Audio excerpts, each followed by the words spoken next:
falamos em administração pública, estamos referindo às atividades feitas pelo Estado para atender a sociedade. Para que essas funções sejam exercidas com eficiência, é essencial que tenham uma estrutura bem definida entre órgãos e entidades. Isso é o que chamamos de organização administrativa. No Brasil, essa organização está dividida em dois ramos, a administração direta e a administração indireta. Sendo que essa divisão não é apenas teórica, ela possui implicações práticas no funcionamento do Estado e na maneira como ocorre a prestação de serviços públicos. Entender como essa separação funciona é essencial para compreender o papel de cada parte da máquina pública. Bom, a administração direta é composta pelos seus próprios entes federativos, como, por exemplo, a União, os estados, o Distrito Federal e os municípios, que constituem, assim como seus próprios órgãos internos, que já são bem conhecidos. Já a administração indireta é composta por entes, que é criado pelo poder estatal e tem a vinculação e a supervisão, mas não a subordinação, porque possuem a personalidade jurídica própria, como, por exemplo, as autarquias, fundações públicas, sociedades de economia mista e as empresas públicas. Bom, nesse vídeo vamos abordar sobre os conceitos fundamentais sobre essa divisão, analisar as estruturas, como funciona, suas características e também trazer exemplos práticos. A principal abordagem desse vídeo é analisar como o Estado brasileiro se organiza administrativamente. Como diz a doutrina de Maria Silva Zanella de Pedro, a organização administrativa é o modo como se estrutura a administração pública, tanto no que se refere à sua composição, quanto na relação entre órgãos e entidades. De forma prática, pense no Estado como uma grande empresa. Nenhuma empresa irá conseguir funcionar se não tiver uma estrutura bem definida, com uma divisão entre setores, como RH, setor financeiro, administração, produção. O mesmo acontece no Estado. É essencial que tenha uma estrutura bem definida. É essencial que tenha uma distribuição de responsabilidades entre órgãos e entidades, para que funcione de maneira coordenada. A organização administrativa, portanto, estabelece quem faz o que dentro dessa estrutura estatal.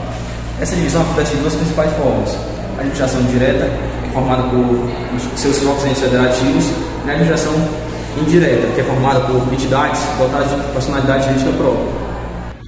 A administração direta é aquela formada pelos próprios entes federativos, União, Estados, Distrito Federal e municípios, sendo que, dentro desses entes, existem diversos órgãos públicos que atuam diretamente na prestação de serviços à população e na execução de políticas públicas.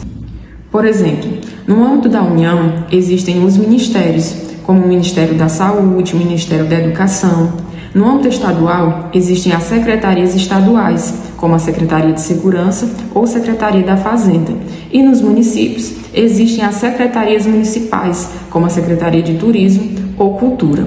Sendo que esses órgãos públicos, eles são administrados sob a direção do chefe do Poder Executivo correspondente, presidente da República, governador ou prefeito. Entende-se que a administração direta é aquela que representa a estrutura central do Estado. Ela atua de forma imediata, sem a intermediação de outra pessoa jurídica.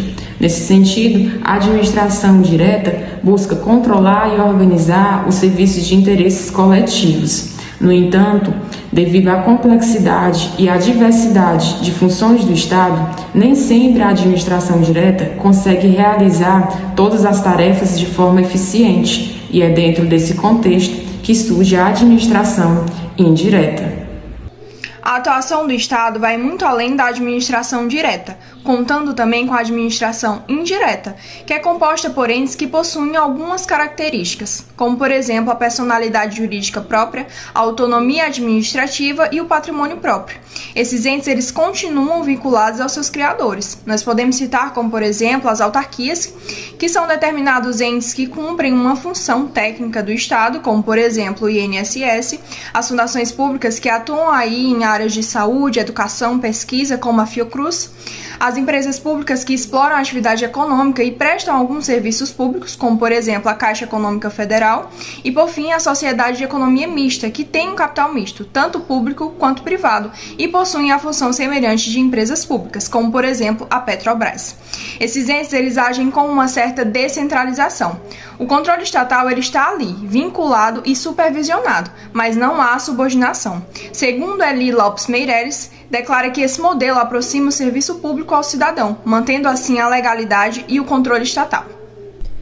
Bom, podemos concluir que a administração pública ela se divide em direta, que comanda e formula políticas, e a indireta, que executa com mais autonomia. O importante é que essa estrutura funcione para atender bem a população. Podemos também comentar sobre a frase do jurista Eli Lopes Meireles, que fala sobre a administração pública. A administração pública ela se divide em administração direta, que é constituída pelos órgãos do governo, e a indireta, que é composta por entidades dotadas de personalidade jurídica.